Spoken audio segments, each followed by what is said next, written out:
Today we're unboxing and setting up the Bambu H2S with the AMS. For transparency, this video is not sponsored. We purchased this printer ourselves, so everything you see is based on our genuine experience. We'll walk through the process step by step, including a few details that are easy to overlook.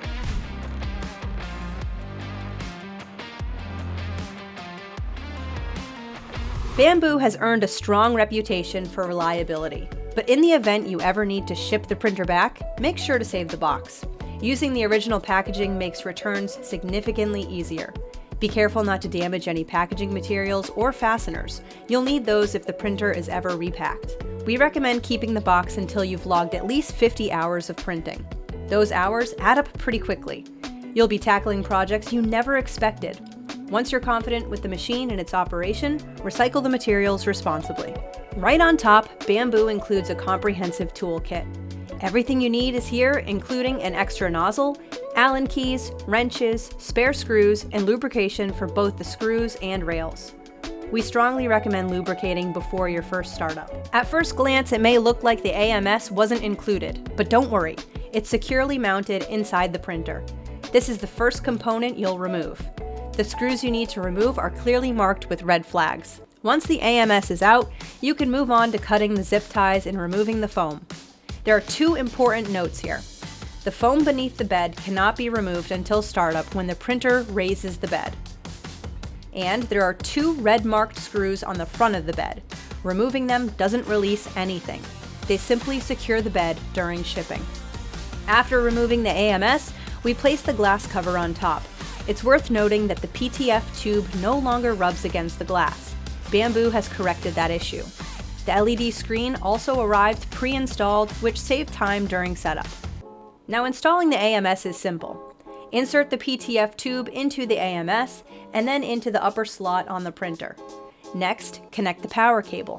One thing to be aware of, the power cable is quite short, so your placement options may be limited here. Bambu also includes an external filament holder that attaches easily. Combined with the AMS, you're able to print with up to 5 different colors. At this point, the printer is ready for startup. This is also when you'll remove the foam under the bed. To begin setup, scan the barcode provided by Bambu and download the app. Linking your phone to the printer is straightforward and generally easier than configuring everything from the onboard display.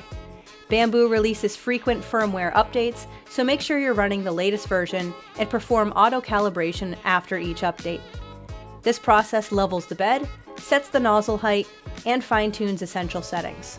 In the true spirit of 3D printing, we too made our first print, the Benchy. And no surprise, it printed flawlessly using Bambu PLA filament. We now have more than 100 hours on this machine, primarily using PLA and PETG, and we haven't experienced a single failure. Our projects so far include shop tool holders, a sandpaper organizer, a DeWalt battery holder, and yes, even a chapstick holder. But our favorite prints by far, and the ones that truly showcase the precision and detail of this machine, are 2 lithopanes we created of my daughter and my niece. There's been a lot of talk about how much waste is created with a single nozzle 3D printer, but with over 100 hours of print time, you can see here the waste in our opinion is pretty minimal. As you can see, our Bambu H2S has been rock solid from day one, delivering consistent, high-quality prints without a single failure. It exceeded our expectations and made every project more exciting to take on. We hope this gave you a clear, honest look at what it's really like to own the Bambu H2S. No sponsorships, just real-world use. Thanks for watching, and be sure to stick around for more exciting 3D printing projects coming up next.